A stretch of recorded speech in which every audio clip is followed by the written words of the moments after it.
Kelompok kriminal bersenjata atau KKB Papua semakin meresahkan. Tidak hanya mengincar aparat keamanan, mereka seringkali menyerang warga sipil. Keberadaan mereka seperti perompak pegunungan yang turun gunung hanya untuk merampok, membunuh, merusak fasilitas umum milik warga Papua. Padahal ada beberapa sumber yang mengatakan bahwa keinginan mereka adalah agar Papua merdeka. Dengan merdeka, mereka berharap pembangunan dan kemajuan ekonomi Papua jauh lebih dibanding ketika mereka berada dalam wilayah Indonesia. Tetapi di satu sisi, keinginan itu malah merusak suasana Papua dan keamanan serta kenyamanan masyarakat. Atas dasar inilah, Ketua MPR RI Bambang Susatyo merasa harus angkat bicara. Ia merasa geram dengan kekerasan yang kerap kali dilakukan KKB Papua. Pemerintah sudah mengupayakan berbagai cara sebenarnya untuk kepentingan ekonomi Papua dan kesejahteraan masyarakat.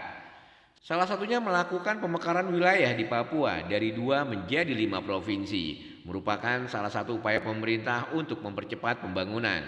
Bambang Susatyo menjelaskan pemekaran wilayah itu merupakan bagian dari tata kelola pemerintahan agar aparatur negara dapat menyentuh langsung masyarakat. Hal itu dikatakannya saat diwawancara secara eksklusif dengan FIFA pada program The Interview di Jakarta. Dalam teori manajemen kendala, pemekaran wilayah akan langsung menyentuh kepada masyarakat hingga dapat perkecil ruang-ruang korupsi, begitu jelas Bamsud.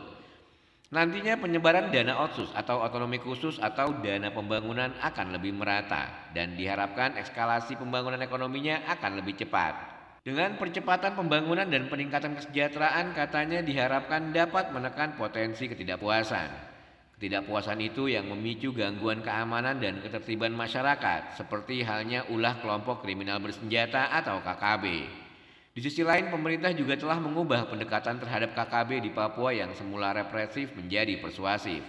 Menurutnya, itu merupakan upaya negara untuk merangkul kelompok militan di Papua agar berhenti melakukan kekerasan dan mulai bekerja sama. Intinya, pendekatan soft power ini bisa efektif kalau serangan KKB ini tidak brutal, ujar Bamsud dalam wawancara tersebut. Dikatakan Bamsud, kalau pendekatan merangkul ini tidak berhasil atau dalam kata lain mereka tidak mau dirangkul, ya sudah, tumpas saja, HAM belakangan. Wakil Ketua Umum Partai Golkar itu mengingatkan seruan kerasnya agar aparat tidak berkompromi dengan KKB di Papua demi melindungi masyarakat.